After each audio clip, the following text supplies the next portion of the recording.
Selamat siang, perkenalkan nama lengkap saya Albertus Hulileza, NIM 431220032, Program Studi Ilmu Komunikasi, Fakultas Ilmu Sosial dan Politik, Universitas Katolik Widya Mandira Kupang. Pada video kali ini, saya ingin memenuhi UAS Etika Profesi PR.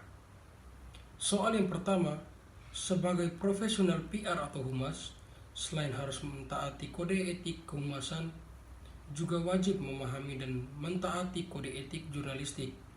Mengapa seorang pro harus memahami kode etik jurnalistik?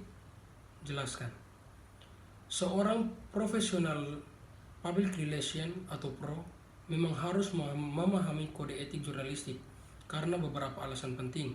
Yang pertama, dalam membangun hubungan yang lebih baik. Dalam membangun hubungan yang lebih baik ini, pemahaman kode etik jurnalistik membantu pro mengerti batasan dan tanggung jawab jurnalis. Ini memungkinkan interaksi yang lebih efektif dan saling menghormati. Yang kedua, meningkatkan kualitas informasi. Dengan memahami standar jurnalistik, pro dapat menyiapkan informasi yang lebih akurat, berimbang, dan sesuai dengan kebutuhan media. Yang ketiga, menghindari konflik.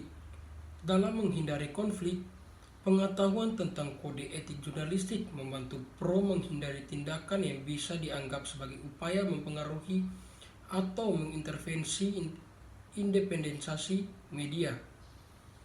Yang keempat, menjaga kredibilitas.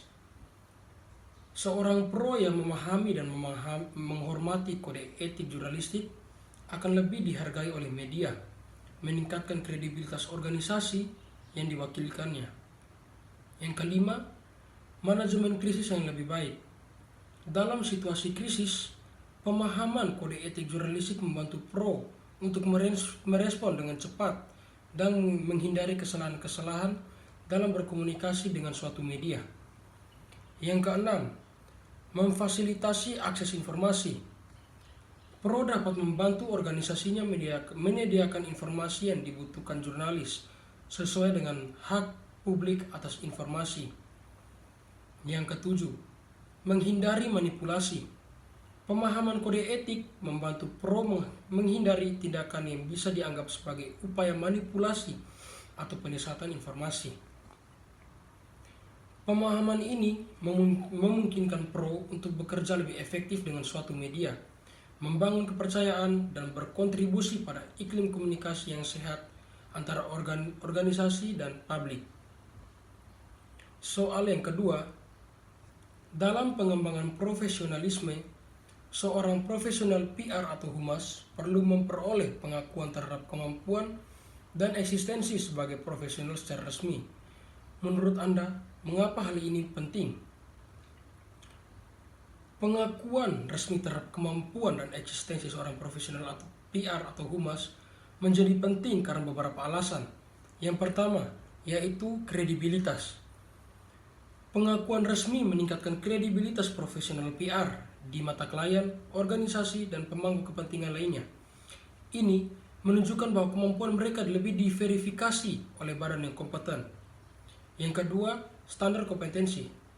Pengakuan resmi biasanya melibatkan penilaian terhadap standar kompensasi tersebut, memastikan bahwa profesional PR memiliki keterampilan dan pengetahuan yang diperlukan untuk menjalankan peran mereka secara efektif. Yang ketiga, pengembangan profesional.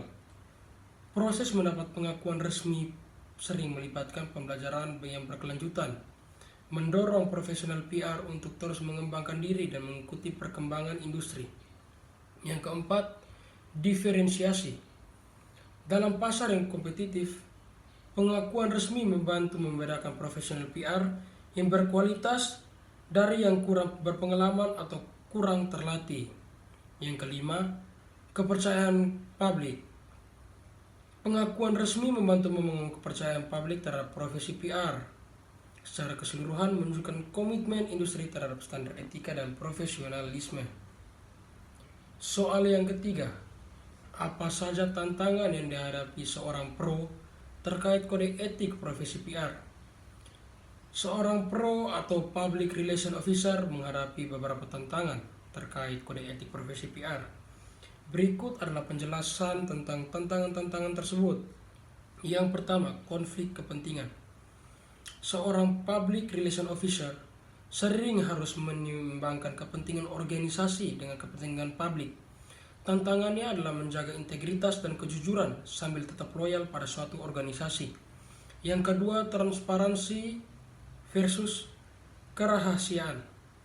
Menjaga keseimbangan antara keterbukaan informasi dan melindungi secara sensitif organisasi dapat menjadi dilema. Yang ketiga, manipulasi informasi. Tekanan untuk menyajikan informasi dengan cara yang menguntungkan organisasi bisa bertentangan dengan prinsip kejujuran dan akurasi. Yang keempat, penggunaan media sosial. Batasan antara komunikasi pribadi dan profesional di media sosial dapat menjadi kabur, menimbulkan risiko pelanggaran etika. Yang kelima, penanganan krisis. Dalam suatu krisis, seorang public relation officer mungkin menghadapi tekanan demi tekanan untuk menyembunyikan atau memanipulasi fakta demi melindungi reputasi. Yang keenam, privasi dan perlindungan data. Dalam mengelola informasi pribadi, stakeholder sambil mematuhi regulasi privasi dan perlindungan data. Yang kedelapan, penerimaan hadiah atau imbalan. Menentukan batasan yang tepat dalam menerima hadiah atau imbalan dari klien atau media tanpa mengaruhi objektivitas. Sekian dari saya.